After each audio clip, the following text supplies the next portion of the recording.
Yeah, let's do this shit. And I swear to fucking God. I swear to fucking God. Swear to me! Sorry, I couldn't help myself. How's it going, all you lovely little weirdos? I am Global Outcast, and my lovely co-host is the one and only. The Anime Shogun. And today we are talking about the sequel to this legendary trilogy, which is The Two Towers. He can't fucking even speak still right now. Nope. No, I cannot. Alright. As much as you annoy me. So, let's start. Favorite scene? Ooh.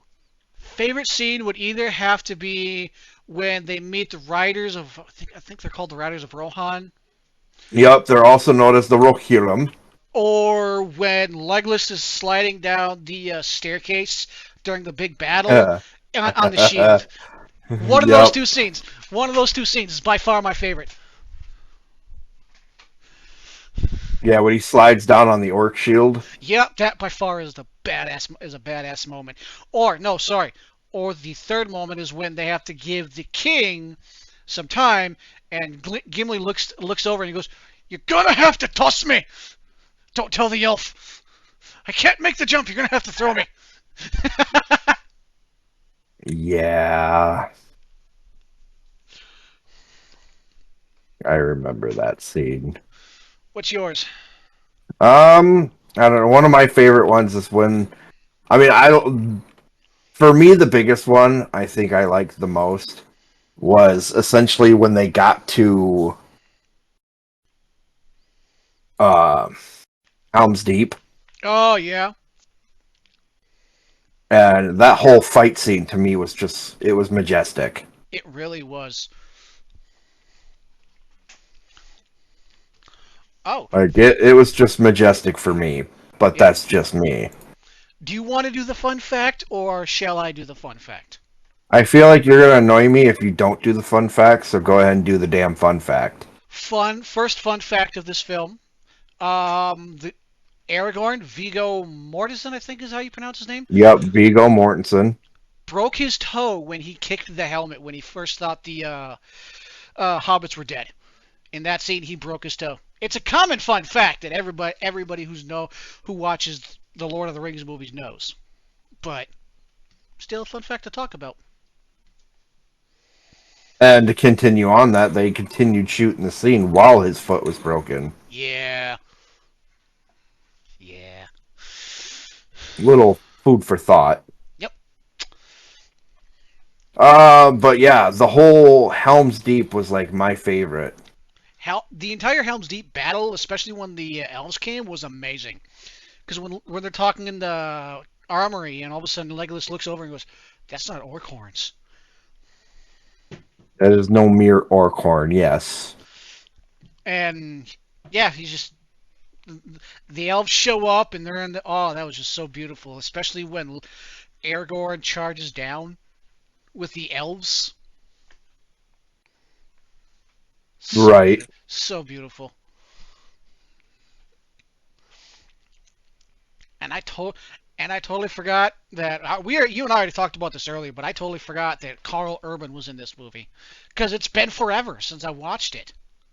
Yeah, he is Aelmer, if I believe the word is correct. His name is Aelmer. Yeah, I think he got kicked out by Grima Wormtongue. yeah Grima Wormtongue when he was helping Saruman take control of that place, and he ended up failing miserably after Gandalf the White showed up. Yeah, that was another part that I like. He wears his gray cloak, making people think that he actually was still Gandalf the Grey, but instead he turned out to be Gandalf the White. Yeah, I love another good scene is when the Merry and Pippin are with Treebeard and all them, and they're I think it was Pippin that was drinking the water and whatnot. He was growing and slowly talking tree. Yeah, so funny story about that. That was not in the original movie. Huh. if you watch the directors or the extended version, Which the only proper way to watch it. right? But anyway, if you watch the extended version, in the extended version, that's where you see him actually growing Yeah, because you see him growing and he's talking, and they're like, "Wait a minute." yeah, he did because he goes 3-7, 3-8. Yeah, because Mary couldn't believe it. Yeah, I liked how Pippin got Treebeard to join the battle. So it wasn't actually him who got him to kind of join that battle. What do you mean? If you really watched it and you paid attention, it wasn't so much Pippin. I mean, you could say it was because Pippin said, "No, we need to go this way," but he had really like no idea about it. Hmm. So it wasn't so much fair to say that it was Pippin that did it. It was more along the lines of Treebeard saw what essentially was happening. And how would you feel if you found out literally your whole race was being killed by Saruman? Yeah, well, he didn't know Saruman was doing that, and so when Pippin showed him, well, he lost his fucking cool, which is understandable. Right, but a lot of people would argue that you're giving Pippin too much credit. I don't Is the think point so. I'm trying to make. Yeah,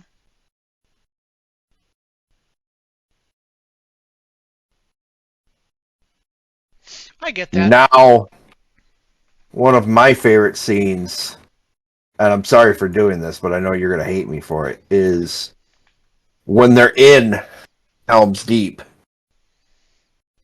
and Gimli's like, "What's happening out there?" And Legolas is like, "Shall I describe it to you? Or get you a Or would you like box. me to find you a box?" And then And Gimli Gimli just laughs. starts laughing. You could tell that's when their friendship. You could really tell that's when the friendship really grew from the first Well, movie to that. it's even better than that. If you watch the extended version, what really gets them laughing the most about it is the whole thing of what's the word I'm looking for? Gimli is sitting there and he's got his axe in an Urukai's head. Oh And yeah, yeah. Legolas shoots, and he's like, he was twitching. And Gimli's like, yeah, he's twitching because he's got my axe buried into his head. Yep, that was towards the end because Legolas got a little salty that he got one more than Legolas. Oh, I love the competition. I really do. Right. I think another good scene is when because you get to see Treebeard and all those people talking, and it kind of made light of the situation a little bit, which was kind of needed in that kind of thing. And it also showed how much Merry and Pippin cared about everything going on. Is when Treebeard walks in, he goes, "We have decided, we have discussed it, and you guys are not orcs." And Merry and Pippin are like, "That's what you guys were discussing? We need you to join the battle." And Right. I thought that was a really good scene because it showed that Merry and Pippin, yes, they're comical characters, but it also showed that they have heart, that they really care about this place, that they really care about what's going on, and it's not just another, "Hey, look at me, I'm wacky and funny" type of characters that people try to do and fail miserably in other movies. Right. Also, another fun fact for people who don't know: the guy who played Gimli also voiced Treebeard. Yeah. Some people may know that, some people may not. I didn't know that until I looked it up recently. Yeah, you would. I like looking up shit like that. It's fun. Also, when Merry and Pippin found the fucking pipeweed in Saruman's little thing. Yep. One battle for me, one battle for you. And then when they start giggling and Treebeard just looks in there.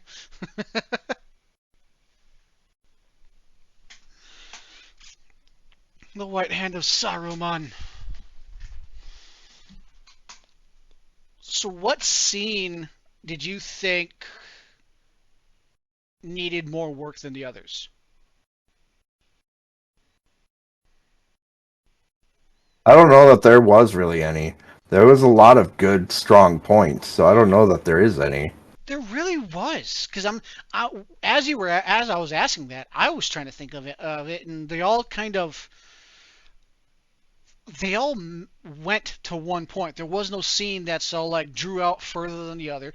There was no scenes that needed to be drawn back or talked about more in kind of like the Hobbit series, Right. which you can't say about a lot of movies. Which goes to show how much love and care that went into making these movies, and the CGI was on point for that time frame. It still shows up pretty good. Yeah, that's the other thing too that I was thinking. It's like, for something along those lines, it was kind of impressive. Especially Gollum. Yeah, yeah, how they did Gollum was interesting, but What other questions you got? trying to think of a good one to ask here. Anything to do with Smeagol was actually pretty good too. Smeagol was good. I like how they entered. Not even so much questions. I'd say we're just going to talk about it, to be honest with you. Yeah. But that being said, I did like how they did. I don't want to say CGI, but how they did the Rohirrim was great. I thought that was very phenomenal. Yeah. Um,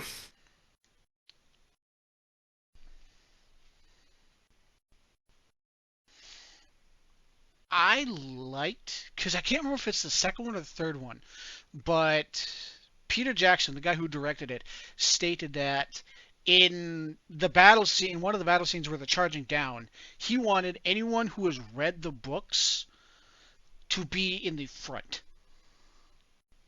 yeah, which I thought was amazing.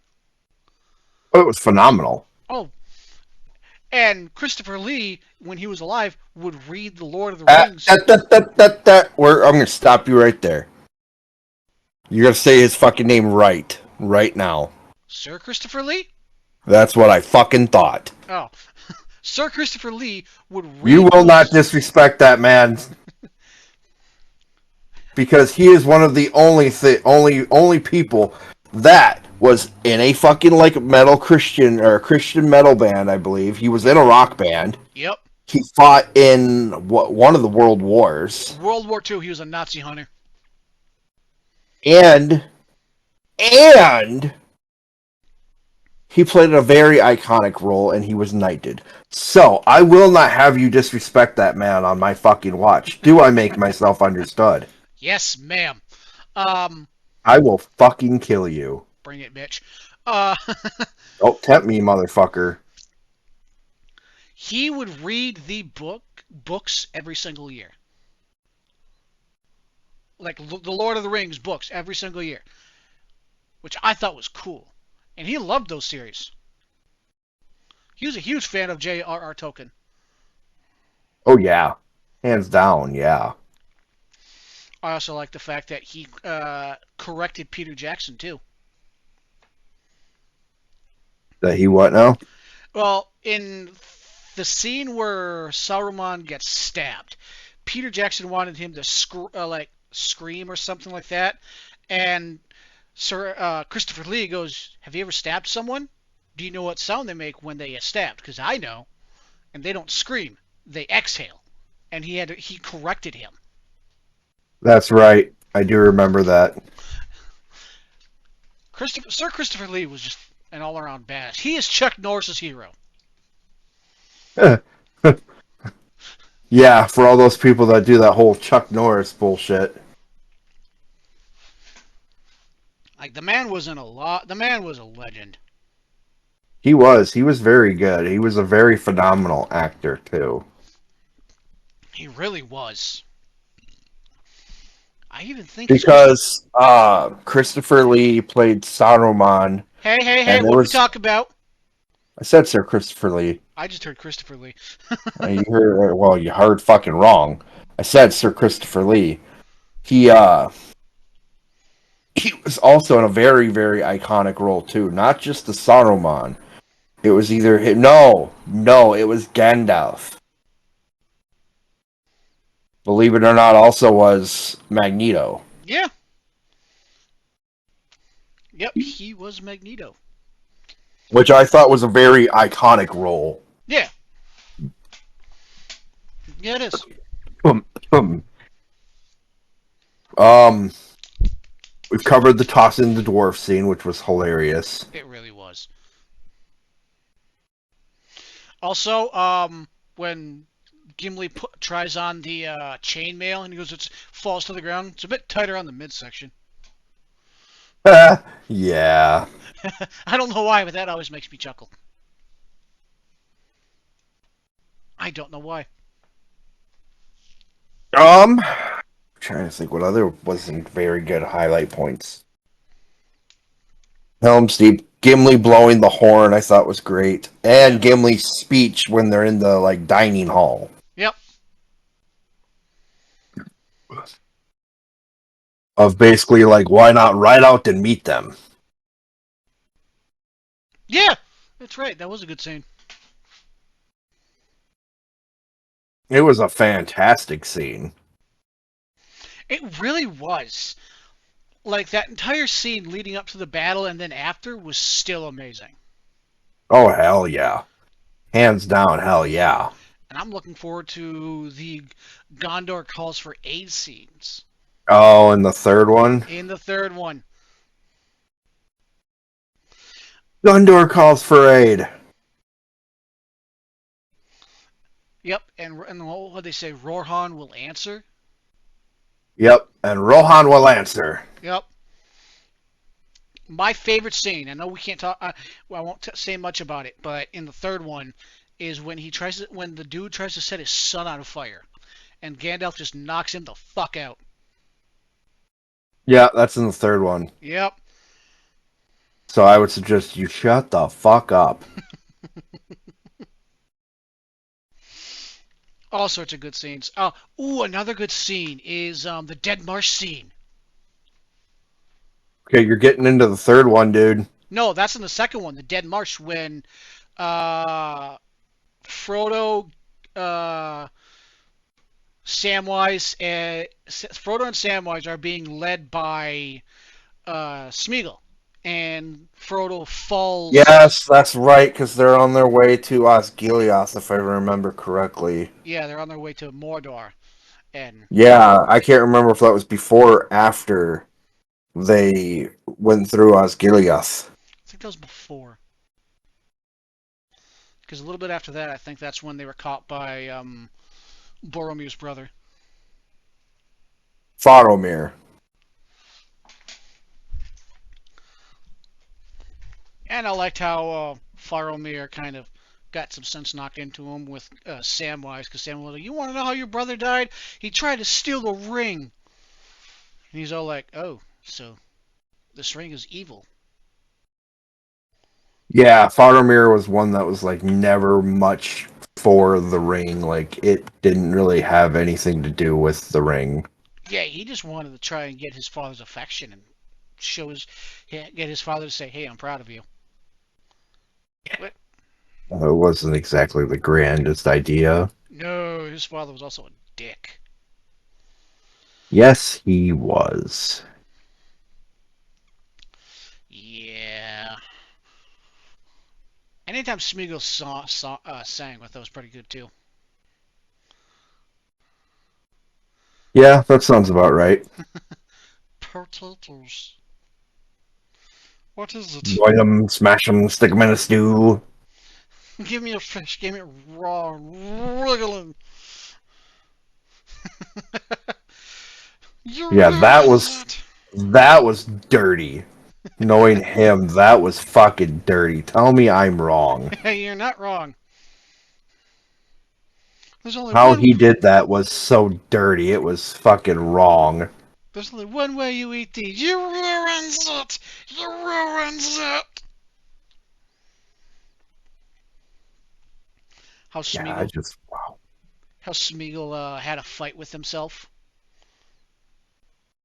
and Yeah, for a while until he. I got one question. If they weren't captured by Boromir and his people, do you think Frodo could have saved Smeagol?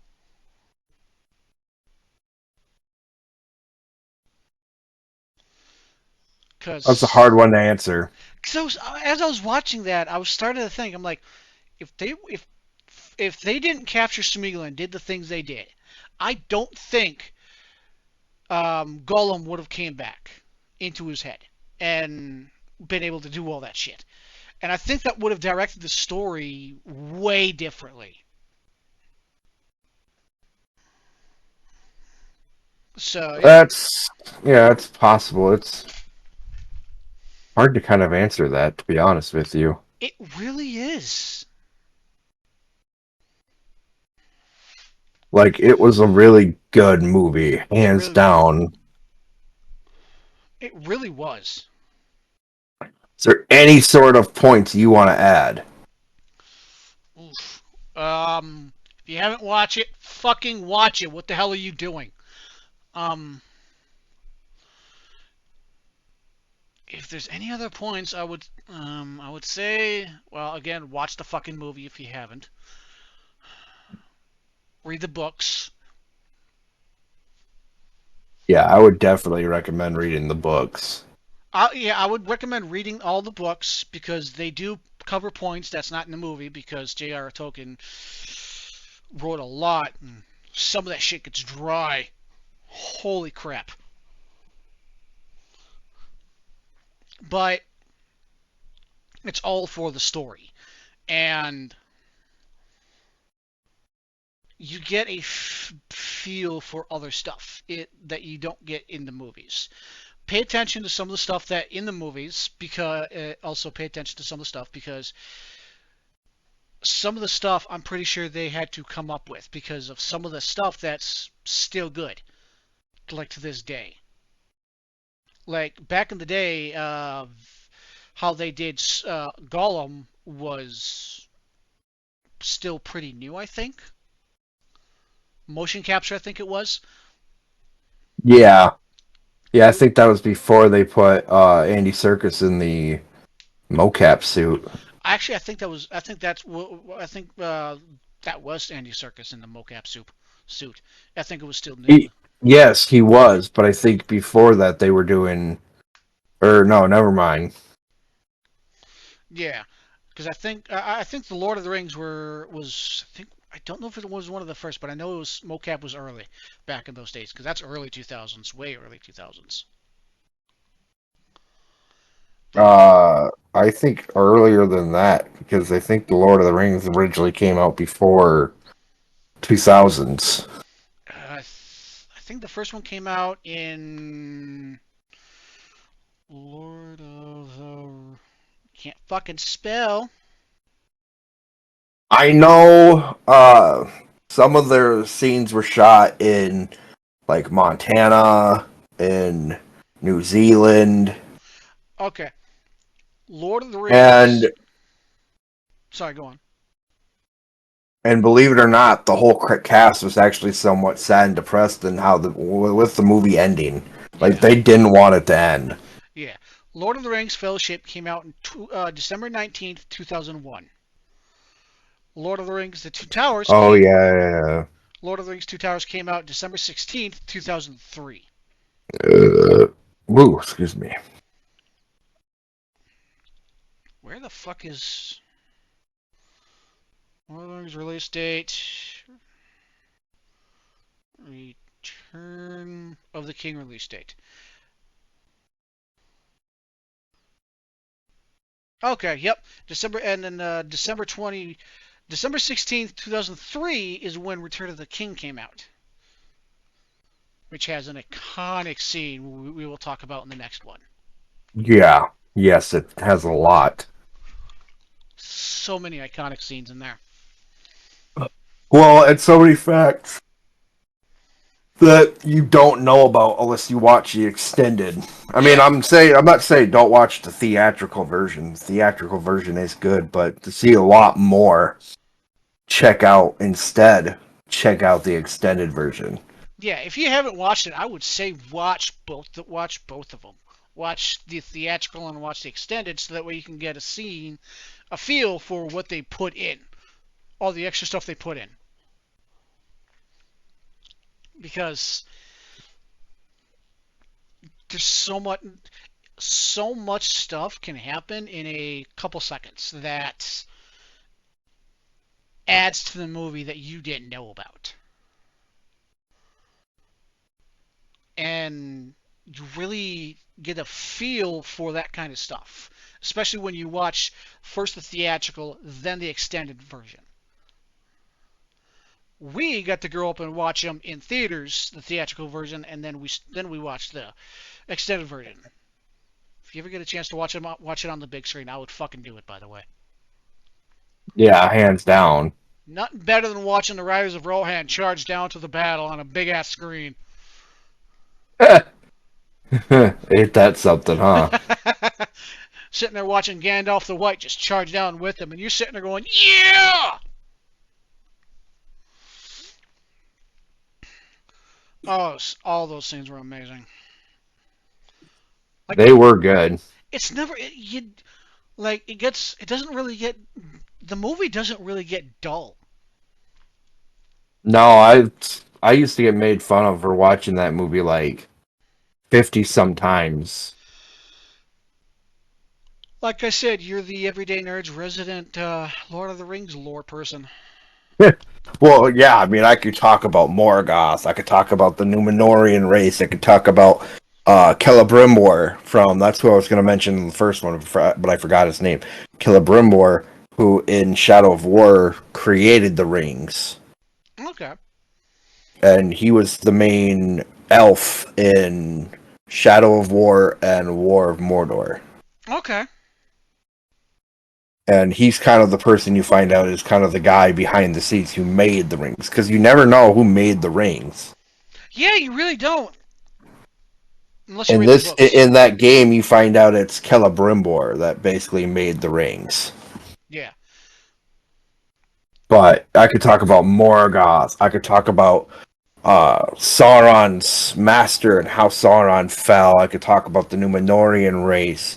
I could talk about hours upon hours of the Balrog and how a lot of people felt that it shouldn't have been added. Like, not even so much it shouldn't have been added. More along the lines of what pissed I think a lot of people off was the Balrog using a whip. I Yeah. don't even remember if he used a whip in the books. But some of the stuff like that, I Yeah. could talk about. There was Shelob, and there was actually a bigger spider. Yep, I remember reading that in the Similarian, how it ate itself. Yes. I remember that. All these creatures that you never saw or knew about. Yeah. I could talk about a lot of stuff like that. Yeah. Because there's I'm more excited to talk about Aragorn and Legolas and Gimli and their backstories and their lore. I do plan to eventually talk more about Morgoth after I do a little bit more research with that. yeah, we'll have to do a real Lord of the Rings lore episode one day. Yeah, I'll have to really study up on it. Because I would love to do some not Lord of the Rings, but I would love to do some lore stuff that I know about. I Well, know one of there's these days we could probably do a Doctor Who episode Yep, Doctor Who is because really amazing. that would be a nerdy topic to talk about. I don't give a fuck what any of the viewers or listeners say or listen. Doctor Who is nerdy. Doctor Who's If you definitely wanna, nerdy. if you don't say, if you think not, we will fight you, especially global. Yep, Doctor Who is definitely nerdy. Cause But anyway, But any who's and what's it. If you guys like our content, like, share, subscribe, follow. If you guys want to see more content, don't be afraid to join our pot. Don't be afraid to join our Discord. Like and follow us on Facebook. I was thinking about adding Instagram and a Twitter for you guys to chat with us, and we could share and post shit. Comment down on the YouTube stuff that we talk about. You know, interact with us. See other stuff you guys want us to talk about. Other shit like that. Hit us up if you guys want us on Discord. If you guys have any ideas for episodes. This is Global Outcast signing off, and that is my lovely co-host saying. Will you just shut the fuck up and hurry up and end this shit for fuck's sakes already?